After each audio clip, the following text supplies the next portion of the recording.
اعوذ باللہ من الشیطان الرجیم بسم اللہ الرحمن الرحیم رب اشرح لی صدری ویسر لی امری واحلل عقدۃ من لسانی یفقہوا قولی واجعل لی وزیرا من اہلی یا رب زدنی علما یا رب زدنی علما یا رب زدنی علما۔ السلام علیکم ورحمۃ اللہ وبرکاتہ۔ آپ سب کیسے ہیں؟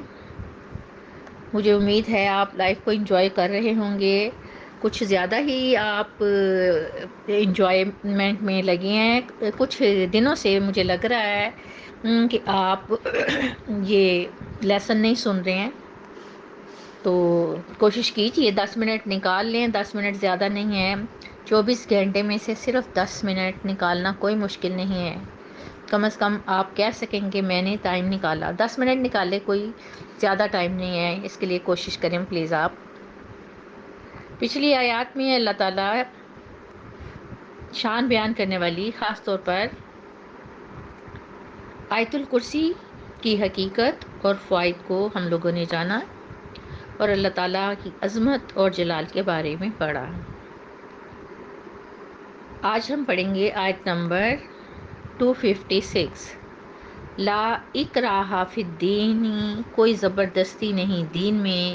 قد تبین الرشد من الغی، یقیناً واضح ہو چکی ہے ہدایت گمراہی سے، یعنی کہ فرق واضح ہو چکا ہے ہدایت اور گمراہی کا۔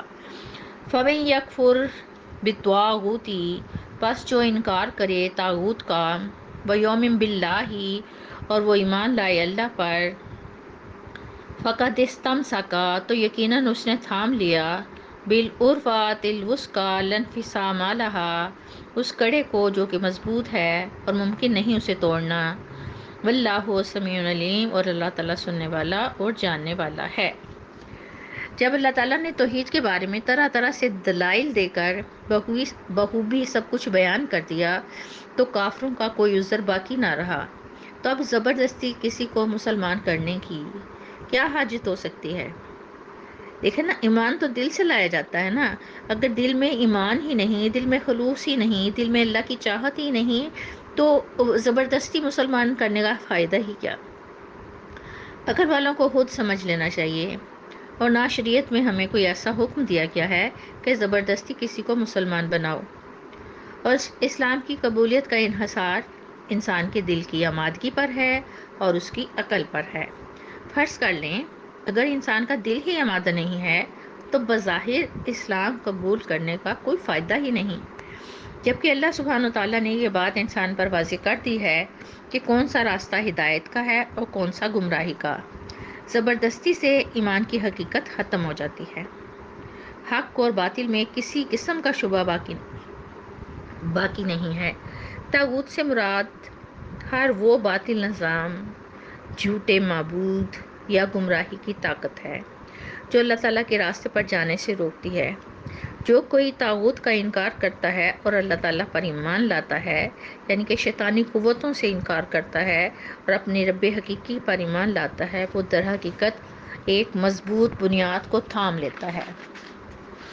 اللہ تعالیٰ فرماتے ہیں کہ وہ شخص مضبوط ترین سہارا تھام لیتا ہے، یعنی اللہ تعالیٰ پر ایمان اور اللہ تعالیٰ کی اطاعت ایک ایسی چیز ہے جسے کوئی نقصان نہیں پہنچا سکتا۔ اللہ تعالیٰ ہر چیز سننے والے ہیں اور ہر بات کو جاننے والے ہیں، اور وہ انسان کے دل کی ہر کیفیت سے واقف ہیں، اور اللہ تعالیٰ کی ذات سے کسی کی خیانت اور بری نیت چھپی نہیں رہ سکتی۔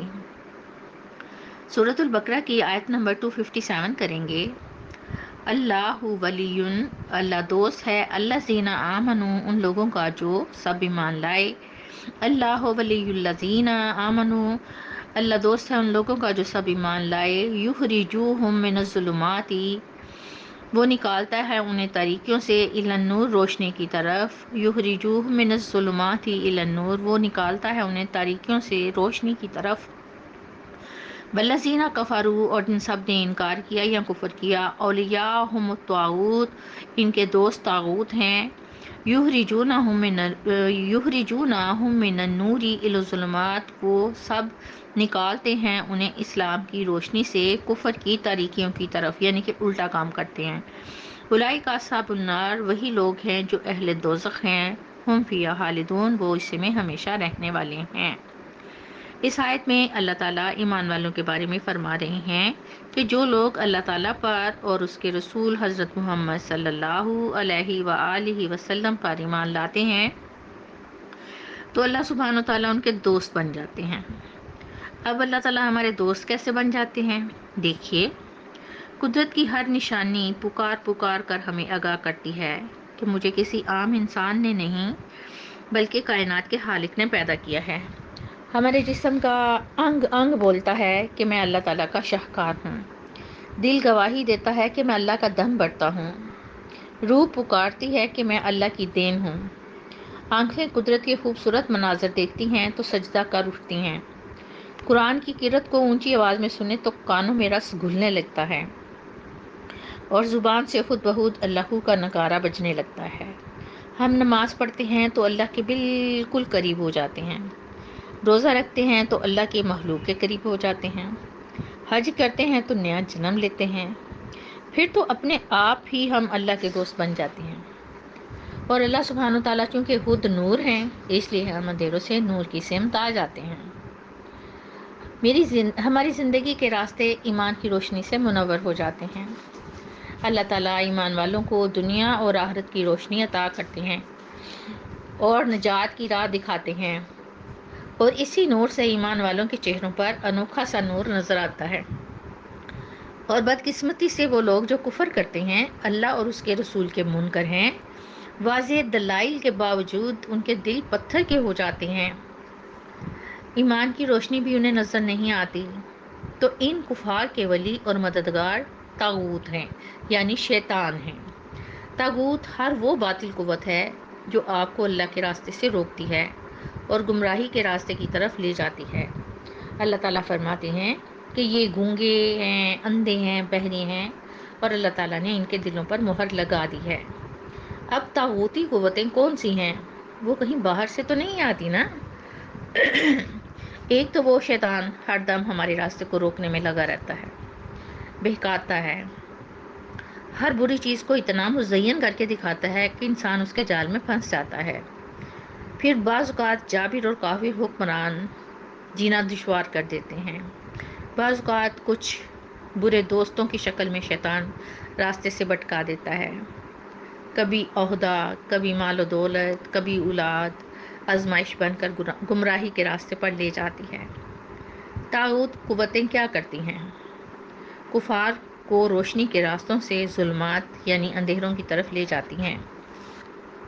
یہاں نور سے مراد فطرت کی ہدایت اور حق کا راستہ ہے، اور ظلمات سے مراد گمراہی، کفر اور شرک کے اندھیرے ہیں۔ آج اتفاق سے فون پر میں نے ایک کلپ دیکھا جس میں ایک پیر جیسی شخصیت جوتا ہاتھ میں پکڑے کھڑے تھے۔ نوجوان باری باری ان کے پاس آگے ہوتے تو پیر صاحب ان کے چہروں پر جوتا پھیرتے اور نوجوان بھی اس جوتے کو چومتے۔ اب بتائیں، یہ کافر نہیں ہیں تو کیا ہے؟ جہالت کی انتہا ہے۔ کیا شرک کی انتہا ہے؟ کیا یہ طاغوت نہیں ہے؟ ہمارا معاشرہ اسی طرح کے طاغوتوں سے بھرا ہے۔ آخر میں اللہ تعالیٰ فرماتے ہیں کہ ایسے ہی لوگ ہیں جو دوزخ میں ہمیشہ رہیں گے۔ ہمیں ہدایت اور گمراہی کے راستوں کا ادراک ہونا چاہیے۔ اسی کے ساتھ میں آپ سے اجازت چاہتی ہوں۔ ہنستے رہیے، بستے رہیے، خوش رہیے، آباد رہیے۔ اللہ تعالیٰ آپ کو صحت و تندرستی عطا کرے، اور کوشش کریں بیٹا 10 منٹ نکالنے کے۔ یہ 10 منٹ آج کی زندگی کے پتہ نہیں آپ کے لیے کیا کیا فائدے لے کے آئیں گے آخرت میں۔ آپ شیئر کر دیں، ہو سکتا ہے آپ کے ہاتھوں سے کوئی دین کی طرف لوٹ آئے، اس کا ثواب آپ کو ملے گا۔ کوشش کریں یہ کام آگے سے آگے چلے، بتائیں انہیں، خود بتائیں، شیئر کریں، کوشش کریں آپ اسلام کی تبلیغ میں حصہ لیں۔ نبی پاک صلی اللہ علیہ وآلہ وسلم کے بعد اب ہماری ذمہ داری ہے کہ ہم نے اللہ کے دین کو پھیلانا ہے۔ اب وہ تو چلے گئے دنیا سے، لیکن کس کو ذمہ داری دے کے گئے؟ آپ صلی اللہ علیہ وآلہ وسلم ہمیں ذمہ داری دے کے گئے ہیں، اور انشاءاللہ ہم پوری کریں گے۔ اس کے ساتھ ہی اللہ حافظ۔